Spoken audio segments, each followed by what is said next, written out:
there was a tweet that blew my mind recently, and I keep thinking about it like every other day. It was something along the lines of, you can outsource your thinking, but you can't outsource your understanding.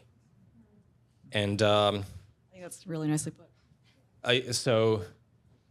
Because I'm still part of the system, and I still have to, somehow information still has to make it into my brain, and I feel like I'm becoming a bottleneck of just even knowing what are we trying to build, why is it worth doing, how do I direct my agents and so on. So I do still think that ultimately something has to direct the thinking and the processing and so on, and that's still kind of fundamentally constrained somehow by understanding. And this is one reason I also was very excited about all the LLM knowledge bases, because I feel like that's a way for me to process information. And anytime I see a different projection onto information, I always feel like I gain insight.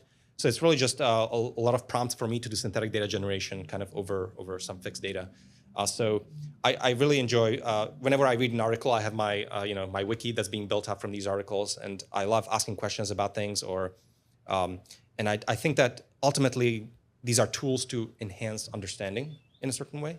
And this is still kind of like a bit of a bottleneck, because then you can't direct you can't be a good director if you still, because the LLMs certainly don't excel at understanding. You still are uniquely in charge of that. So I think tools to that effect, I think, are incredibly interesting and exciting. 雷锋网现已上线 IC 苗、ICRA、CVP、RICML、RSS、WAICIG、CAI 等顶会专区，专区以系统性整合顶会的论文解读、报告全文、专家 PPT， 进入专区直达经过筛选的深度内容。